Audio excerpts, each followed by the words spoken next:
তো ওই যে আমার বোনের সাথে আমরা একসাথে হয়ে এখন যাচ্ছি। সে দাঁড়িয়েছিল।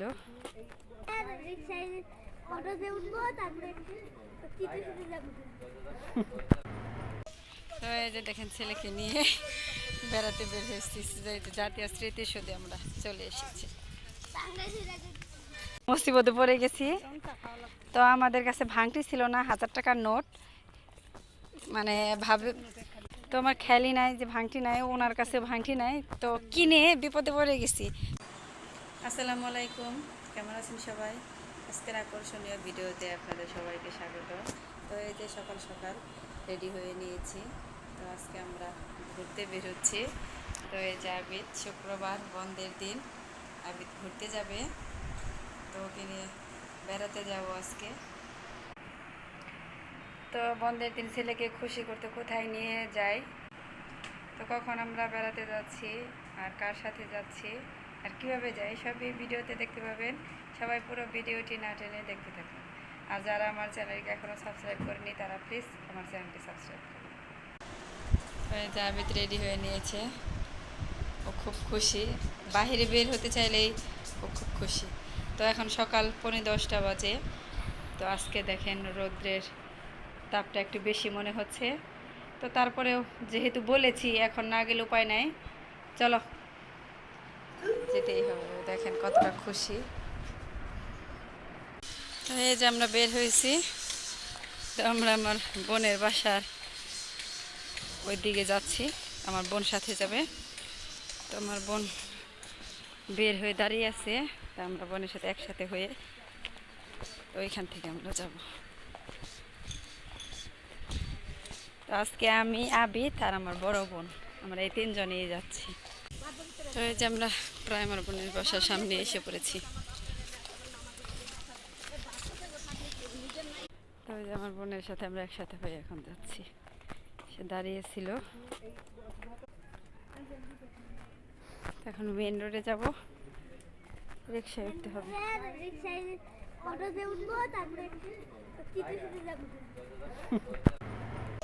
তো এই যে দেখেন ছেলেকে নিয়ে বেড়াতে বের হয়েছি, জাতীয় স্মৃতিসৌধে আমরা চলে এসেছি। তো বাচ্চা নিয়ে খোলামেলা পরিবেশে ঘোরার মতো এই জায়গাটা অনেক সুন্দর। তো দেখেন অনেক খোলামেলা।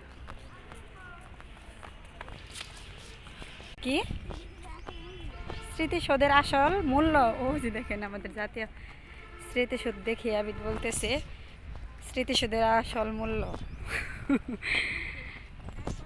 তো সাধারণ জ্ঞানে পরিবেশ বইয়ে এই বিষয়ে পড়াশোনা কিছু করেছে, ওই ভিত্তিতেই বলতেছি। কেমন লাগতেছে আবিদ? তো আজকে রোদটা একটু বেশি, আর আজকে শুক্রবার, মানুষজনও বেশি। এখানে সকালে আসছি, তারপরেও অনেক মানুষজন আসছে। তো ওই যে দেখেন দলে দলে আসতেছে, ওই যে ওই দিক দিয়েও অনেক মানুষ। আমার ছেলেটা অনেক খুশি হয়েছে, আগে আগে চলে গেছে। এখানে আসলে বাচ্চাদের ছেড়ে দিলেও সমস্যা হয় না, মানে অনেক খোলামেলা জায়গা, বাচ্চারা মন খুলে খেলতে পারে, হাঁটতে পারে। হ্যাঁ, এখন তো ওই স্মৃতিসৌধের যাইতে দেয় না, ওইখানে তো যাইতে দিব না বাবা, এইখান দিয়ে খেলতে হবে, বেড়াতে হবে।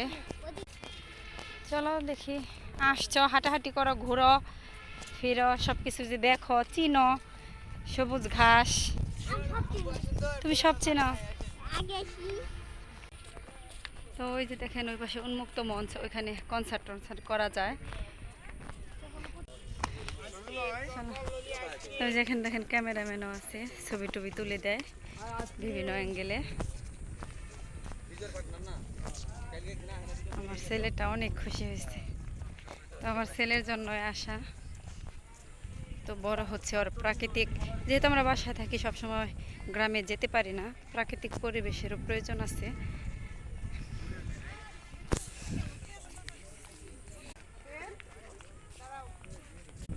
সব কিছু দেখতেছে ছেলে, ওগুলা কি যেন দেখতেছে, দেখি আগে ওগুলা কি ভালো হলে কিনে দেব। আম তো এগুলো ভালো না বাবা, পচা। তো ওই যে ছেলে আম খাবে, একটা আম নিচ্ছি আর ওই যে শশা নিচ্ছে আমাদের জন্য, গরম প্রচণ্ড। তো এই দেখেন ছেলের আবদারে আম কিনতে যে একটা মুসিবতে পড়ে গেছি। তো আমাদের কাছে ভাঙটি ছিল না, 1000 টাকার নোট, মানে ভাবে তো আমার খেয়ালই নাই যে ভাঙটি নাই, ওনার কাছে ভাঙটি নাই, তো কিনে বিপদে পড়ে গেছি। তো লোকটা অনেক ভালো, যেহেতু স্মৃতিসৌধ এখানে অনেকে আছে, তো উনি বলতেছে আপনি ভাঙটি হওয়ার পরে দিয়ে যায়েন, উনি ওইখানেই থাকবে। তো কি একটা আনিজির মধ্যে পড়ে গেছি। তো লোকটা মানবতার দিক দিয়ে অনেক ভালোই মনে হচ্ছে। কোথায়? তো ওইখানে নাকি প্লেন ল্যান্ড করার আছে, তুমি দেখেছো? হেলিকপ্টার আছে, তার উপরে আছে। আমার ছেলেটা অনেক বুদ্ধিমান, জানি, বুঝতে পারি, একদিন একটা জিনিস দেখলে ওটা মনে থাকে, বুঝতে পারি। একটা ওখানে ছিল, আরেকটা কাছে আছে। তো ওই যে ওইখানকার কথা বলতেছে। আরেকটা জঙ্গলের একবার ঘন ভিতর। তো স্মৃতিসৌধের ভিতরে সব পাওয়া যায়, বাদাম, বুট, পানি, জুস, ছেলেদের সিগারেট, ম্যাচ, সব অল এভরিথিং, ফুচকা, পানি, যে দেখেন শরবত, সব পাওয়া যায় এখানে। ছোট বড় সবাই আসে, ফ্যামিলি নিয়ে আসে। তো প্রেমিক প্রেমিকারাও আসে, বন্ধু বান্ধবরাও আসে, বান্ধবীরা মিলে সবাই আসে এখানে। দেখেন এখন সব পাওয়া যায় এখানে। এখানে ওজন মাপারও মেশিনও পাওয়া যায়, মানে মাপে অনেকে।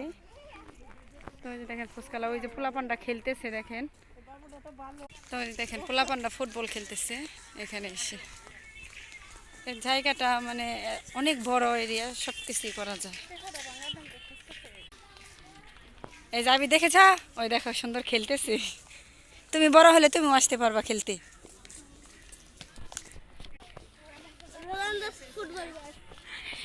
তো চলো আমরা এক জায়গায় একটু বসি, বসে জিরিয়ে নিই, আজকে রোদটা একটু বেশি পড়েছে। হ্যাঁ বলো। রোনালদো? তুমি কি ব্রাজিল করো না আর্জেন্টিনা? আবি তুমি কি আর্জেন্টিনা না ব্রাজিল করো, কোনটা বলো? বলো, দল বলো, ওটা তো প্লেয়ারের নাম বললা। তো আমি আর্জেন্টিনা সাপোর্ট করি। আমার ছেলে যে তুমি ব্রাজিল, এই বাপের মতো হয়েছে মনে। তো ওই যে হেঁটে টেটে এসে আমরা একটু কিছুক্ষণ ঘোরাফেরা করলাম, গরমে অস্থির হয়ে গেছি, যে এখানে আমরা বসলাম। ওই দেখেন ওনারা ফুটবল খেলতেছে, তো ছেলেরা সবাই দেখতেছে। তো ওই যে আমরা শশা খাচ্ছি বসে বসে, ওই যে আবিদ আম খাচ্ছে। এখানে একটু ঠান্ডা পরিবেশ, এর আগের তারিখে আমরা আসছিলাম এখানে, আমরা বসে সময় কাটাইছিলাম। তো আজকে রোজার আর আসে নাই।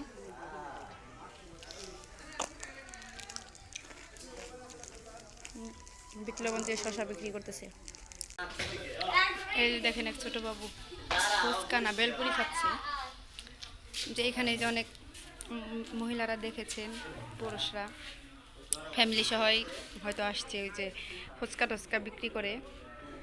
তো ওনাদের ছেলে মেয়ে হয়তো, ছোট ছোট ছেলে মেয়ে হয়েছে। দেখেন ওই যে একটা ছেলে, এটা মনে হয় মেয়ে। দেখেন মেয়েটা, এটা আমি ভাবছি মেয়ে, মেয়ে না ছেলে।